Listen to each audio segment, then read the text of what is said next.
Good afternoon, नमस्ते। मेरा नाम दीपेन शाह है और स्वागत है आपका मार्केट रैपअप में। मैं स्टेवन को रिप्रेजेंट करता हूं और ये इंडिया का प्रोबेबली इकलौता मार्केट रैपअप है जो आपको सभी मार्केट्स के बारे में इस हफ्ते होने वाली या एक्सपेक्टेशन ट्रेंड्स की बारे में जानकारी देता है और इसके साथ साथ आपको ये एक असिस्टेंस देता है कि आप अपने ट्रेडिंग में या अपने इन्वेस्टमेंट में इन्फॉर्म डिसीजन ले सके। तो डिस्क्लेमर है कि मैं एक रिसर्च एनालिस्ट हूँ सेबी में और मार्केट में सभी तरह की पोजीशंस और ट्रेड्स में हमारा इंटरेस्ट हो सकता है। तो आइए चलते हैं मार्केट रैपअप को शुरू करते हुए। सबसे पहले हम इक्विटी फ्यूचर्स मार्केट्स की बात करेंगे। तो इक्विटी फ्यूचर मार्केट्स में हमने देखा कि वोलेटिलिटी थोड़ी बढ़ी हुई है और ये एक्सपेक्टेड भी है क्योंकि इलेक्शंस चालू हो गए हैं इंडिया में और इलेक्शंस के हिसाब से आपको मार्केट्स में वोलेटिलिटी देखने मिलेगी।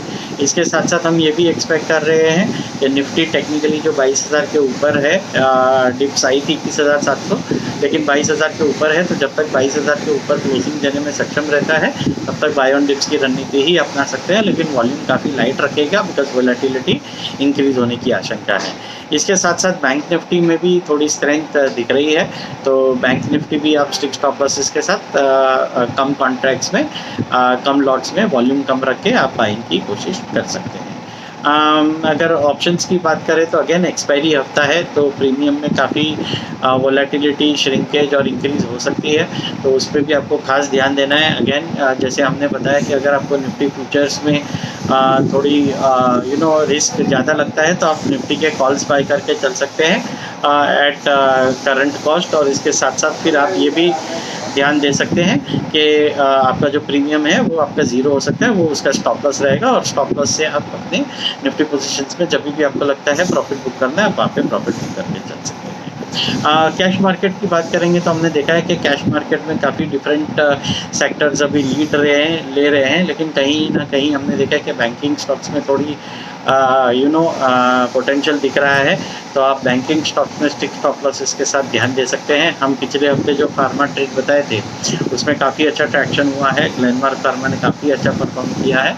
तो फार्मा सेक्टर के बाद अभी आप बैंकिंग सेक्टर में थोड़ा ध्यान दीजिए, खास करके प्राइवेट सेक्टर, छोटे प्राइवेट सेक्टर बैंक में, उसमें आपको अपॉर्चुनिटी के संकेत मिल सकते हैं। इसके साथ मूव करते हैं हम अगले सेगमेंट में जिसको हम नॉन एग्री कहते हैं। सबसे पसंदीदा गोल्ड सिल्वर की बात करते हैं।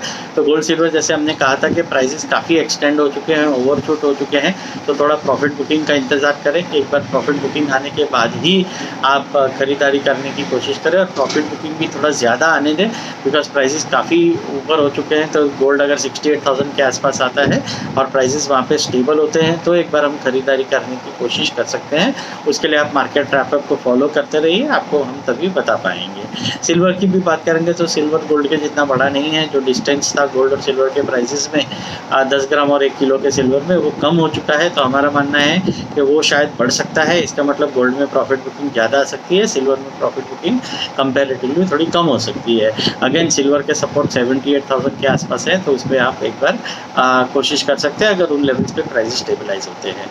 इसके साथ साथ हम बढ़ते हैं क्रूड ऑयल पे। क्रूड ऑयल अगर आप देखेंगे तो जैसा एक्सपेक्टेशन था कि 7,200 के ऊपर क्लोज नहीं दिया है और नीचे में 7,000 ब्रेक हो गए हैं, तो अभी 6,800 6,700 के टारगेट्स आने वाले थे, वो ऑलरेडी आ चुके हैं। तो अभी थोड़ा वेट एंड वॉच कीजिए, जो भी बाउंस आता है उसमें आप सेलिंग करके चल सकते हैं। 7,000 का क्लोजिंग बेसिस पे स्टॉप लॉस रहेगा और नीचे में 6,600 के आसपास का काफ़ी स्ट्रॉन्ग सपोर्ट है।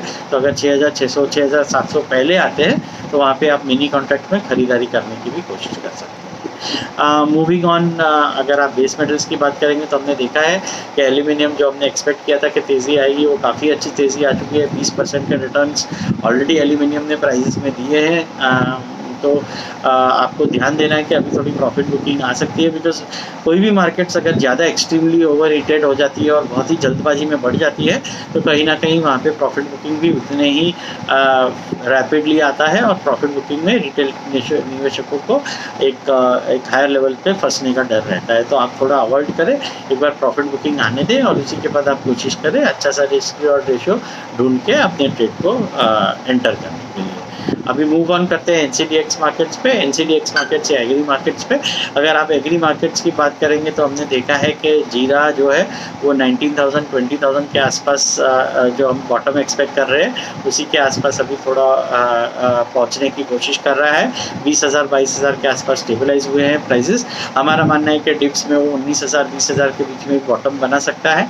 तो अगर आप थोड़े अग्रेसिव ट्रेडर है और थोड़ा मीडियम टर्म व्यू रखते हैं तो इन लेवल्स पे आप खरीदारी शुरू कर सकते हैं। 19,000 एक बार और एवरेज कर सकते हैं और वर्स्ट में आप 60,000 के पास भी एवरेज कर सकते हैं।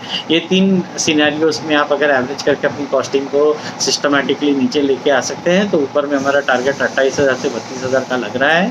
तो वो आपको एक अच्छी अपॉर्चुनिटी ट्रेडिंग की प्रेजेंट कर सकता है। धनिया और टर्मरिक में वोलेटिलिटी काफ़ी है तो थोड़ा हम अवॉइड करने की सलाह देंगे। गुआर सीड में थोड़ा ध्यान देने की एक सलाह होगी। गुआर सीड अगर नीचे में मिलता है तो आप पोजिशनली उसको बाय करके चल सकते हैं। Moving on, last but not the least, currency segment. हमने देखा है कि करेंसी सेगमेंट में अभी रिटेल ट्रेडर्सों को अनहेज पोजीशंस अवेलेबल नहीं है तो ट्रेडर्स को करेंसी सेगमेंट्स में नहीं है, इसीलिए हम एक एकेडमिक पर्पसेस के लिए ये स्टडी आपको बताते हैं। लेकिन हमने देखा है कि डॉलर इंडेक्स में जो हम एक्सपेक्ट कर रहे थे कि 82.80 के नीचे क्लोज नहीं दिया है डॉलर ने रुपये के सामने, तो उसी के वजह से अच्छी तेज़ी आ सकती है और तेज़ी आई भी है। 83.30 और 83.80 के टारगेट ऊपर में आपको देखने मिल सकते हैं। तो आइए समअप कर देते हैं इस मार्केट रैपअप को। इक्विटी फ्यूचर्स में आप काफ़ी अच्छे स्टॉक्स हैं, निफ्टी, बैंक निफ्टी, इन पे ध्यान दे सकते हैं और वोल्टास एक अच्छा स्टॉक चल रहा है उस पर आप थोड़ा ध्यान दे सकते हैं। बाकी काफ़ी सारे स्टॉक्स अभी बेस बिल्डिंग कर रहे हैं तो उनको हम नेक्स्ट मार्केट रैपअप में होपफुली बता पाएंगे अगर वो कंफर्म ट्रेंड हमको बता पाते हैं। ऑप्शंस में आप बैंक निफ्टी और निफ्टी के ऑप्शंस के कॉल्स को मिनिमम प्रीमियम वाले 0 हो जाए वैसे आप स्टॉप लॉस रख के आप उसको बाई करके चल सकते हैं। हमारा मानना ऐसा है कि थोड़ा मोमेंटम बिल्डअप हो सकता है और यहाँ से आपको एक प्रीमियम अच्छा मिल सकता है। इसके साथ साथ कैश मार्केट में हमने देखा कि आपको बैंकिंग सेक्टर्स में थोड़ा ध्यान देने की आवश्यकता है। बैंकिंग, प्राइवेट बैंकिंग, छोटे प्राइवेट बैंकिंग स्टॉक में आप थोड़ा ध्यान दें, वहाँ पे आपको थोड़ी एक अच्छी अपॉर्चुनिटी मिल सकती है। एग्री मार्केट्स में आपको जीरा में बाइंग करने की सलाह होगी। यही एक्सपेक्टेशन है कि नीचे में आप एवरेज कर पाएंगे, लेकिन एक लॉट आप अभी शुरुआत कर सकते हैं अपनी बाइंग की। गोल्ड सिल्वर की बात करेंगे तो थोड़ा वेट एंड वॉच की रणनीति को अपना रहे हैं। सिल्वर 70 के आसपास मिलता है और गोल्ड 68 के आसपास मिलता है, तो वहाँ पे अगर प्राइस स्टेबलाइज होते हैं तो खरीदारी करने की सलाह होगी। तो इसी के साथ हम ये मार्केट रैपअप को समाप्त करें। आशा है, उम्मीद है कि आपको ये मार्केट रैपअप पसंद आ रहा होगा, जिसमें आपको एक ही वीडियो में सभी सेगमेंट्स के बारे में इस हफ्ते आने वाली एक गाइडेंस मिल सकती है और इसी गाइडेंस के बेसिस पे आप अपने इन्वेस्टमेंट एडवाइज़र से सलाह लेके अपनी अच्छी सी ट्रेडिंग को आप इन्फॉर्म्ड डिसीजन लेके कर सकते हैं। तो थैंक यू वेरी मच। हमारे चैनल को शेयर, लाइक और सब्सक्राइब करते रहिएगा और हमें अपना प्यार देते रहिएगा। मेरा नाम दीपक शाह है और मैं स्टीवन के बिहाफ पे ये वीडियो आपके लिए ला रहा हूँ। Thank you.